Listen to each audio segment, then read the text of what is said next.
Hello there, Jimmy Vu here with another 1 minute podcast. Today's topic is dust jackets. If you've purchased a hardcover book, you might notice that there's a little floppy jacket on it because it's so cold.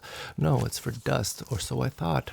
But then I thought to myself, dust is pretty easy to dust away. Why would you need a dedicated jacket to keep dust away? Well, it turns out it's not really made for keeping dust away. It's to keep oil stains and spills away from the actual book, which makes a lot of sense. But I guess dust jacket sounds cooler. Now, to really understand the dust jacket, let's start at the early 1800s, when books were handmade, super ornate, often bound with leather or silk or any other fancy materials you could find. And when you gifted it to someone, you wanted to keep it in pristine condition. So you would wrap it up in a dust jacket, which was at the time basically wrapping paper. You'd drip some wax on it and seal it. And when the recipient received the book, they would tear it open and throw the dust jacket into the trash. And that would be that. Now, over time, the dust jacket evolved.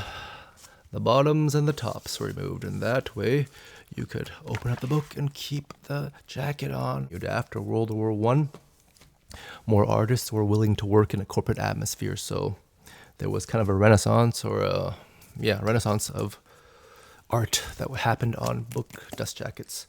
Now, originally, the books themselves were ornate, the dust jackets were simpler. Now, by the late 1800s, the reverse happened. The inside of the books were simpler because more automated printing presses meant it became difficult to print on the fabricy bindings of the book. So they just had the titles and the author's name, and the jackets themselves became fancier because they were just paper and you could just print right on them. Now, books like Oliver Jaffers, the dust jacket, super fancy. You open it up, super simple, kind of like the olden days. There's no really any practical reason to do this these days because you can print on anything now.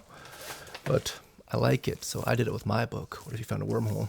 Super fancy outside, all the information, and then simpler on the inside. But you still got the important information on the binding. Now, fun tidbit. Originally, the price of the book would be printed on the actual binding. These days, they're printed usually on the back. But in between days, they were printed on the inside flap, right around there.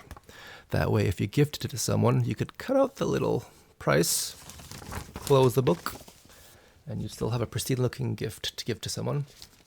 And so that is the story of dust jackets. And if you ask me, if you're printing a book, go for the dust jacket.